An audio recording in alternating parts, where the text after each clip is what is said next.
Welcome back viewers. இன்னைக்கு நம்ம நல்ல ஸ்வீட்டான ரெசிபி ஒன்று பார்க்க போகிறோம். இன்னைக்கு இது வந்து கல்கண்டு வடை. இதுக்கு உலக்கு உளுந்தும் 1.25 உலக்கு கல்கண்டு. இப்போ இந்த கல்கண்டை வந்து நம்ம வந்து பவுடர் பண்ணி 1.25 உலக்கு மெஷர் பண்ணிக்க போகிறோம். இப்போ இந்த உளுந்தை நல்லா கழுவி எடுத்து வச்சுக்கோங்க.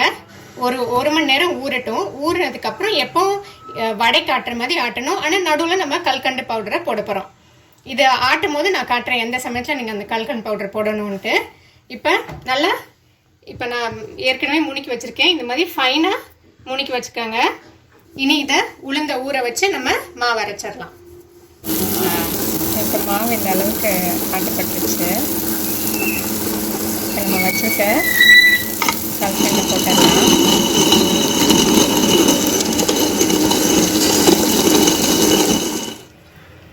நம்ம உளுந்து வந்து கல்கண்டு பவுடர் போட்டு நல்லா ஆட்டிட்டோம். இப்போ இதெல்லாம் வந்து கொஞ்சம் நேரம் ஃப்ரிட்ஜில் ஒரு 1/2 அன் ஹவர் கிட்டே ஃப்ரிட்ஜில் வச்சு எடுத்திருக்கேன்.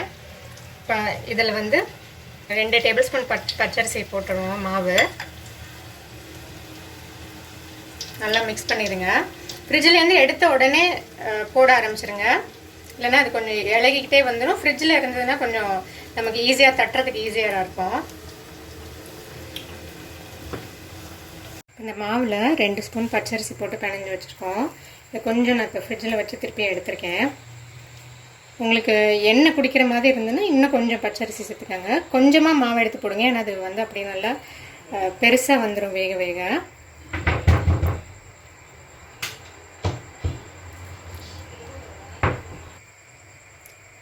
நான் கையில் பண்ணுறேன். நீங்கள் உங்களுக்கு பிளாஸ்டிக் பையில் கூட நீங்கள் அந்த பேப்பரோ இலை அந்த மாதிரி அதுலேயும் பண்ணலாம்.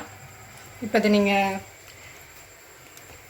நல்லா கொஞ்சம் செவக்கிற அளவுக்கு எடுத்துருங்க.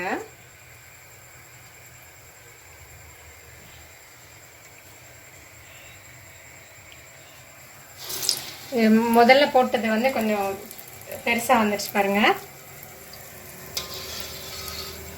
இதை வந்து திருப்பிடலாம்.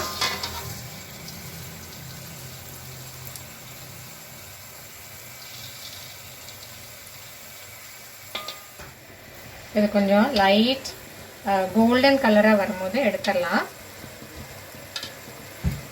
கொஞ்சமாக போட்டிங்கனாவே இது வடை வந்து கொஞ்சம் பெருசாகிடும் வேகும் போது.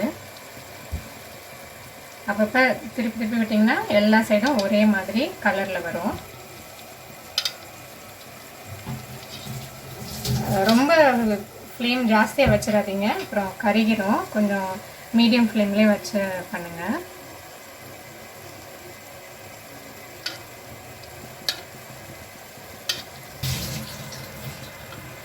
இந்த கலர் ஓகே.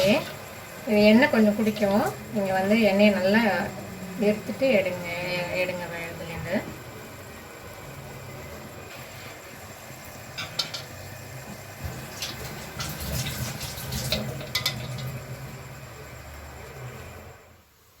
இன்னைக்கு நம்மளோட கல்கண்டு வடை சூப்பராக ரெடி ஆகிடுச்சு. எப்படி கலர் எப்படி நல்லா வந்திருக்கு பாருங்கள். இந்த கலர் நீங்கள் அச்சீவ் பண்ணணும்னா மீடியம் ஃப்ளேமில் வச்சு பண்ணிங்க வடை இது போட்டிங்கன்னா நல்லா இந்த கலர் அச்சீவ் பண்ண முடியும். கொஞ்சம் சின்னமாக தட்டி போட்டிங்கன்னா இந்த அளவுக்கு வரும். ஏன்னா வடை நம்ம போடும் போதே நீங்கள் பார்த்தீங்க கொஞ்சம் பெருசாக வந்தது, சின்னமாக போட்டுருது. அதனால அதுக்கேற்ற மாதிரி நீங்கள் போட்டுக்கோங்க உங்களுக்கு எப்படி சைஸ் வேணுமோ. இனிப்பு கூட போட்டிங்கன்னா கொஞ்சம் வடை வந்து எண்ணெய் குடிக்கும். அதனால இனிப்பு நீங்கள் பார்த்து போட்டுக்கோங்க. கொஞ்சம் அரிசி மாவு சேர்த்துக்கிட்டிங்கன்னா நல்லா மொறுமொறுன்னு வரும். அப்பப்போ கொஞ்சம் நேரம் கழிச்சு போடுறீங்கன்னா ஃப்ரிட்ஜில் கொஞ்சம் வச்சு எடுத்துட்டிங்கன்னா மாவு வந்து இறுகிரும், நமக்கு போடுறதுக்கு ஈஸியாக இருக்கும். இந்த வடையை நீங்கள் ட்ரை பண்ணி பார்த்துட்டு உங்களோட கமெண்ட்ஸ் எங்களுக்கு அனுப்புங்க. தேங்க்யூ. உங்களுக்கு இந்த வீடியோ பிடிச்சிருந்தா லைக் பண்ணுங்க, ஷேர் பண்ணுங்க, சப்ஸ்கிரைப் பண்ணுங்க, மறந்துடாம பெல் ஐக்கானை ப்ரெஸ் பண்ணுங்க. நன்றி, வணக்கம்.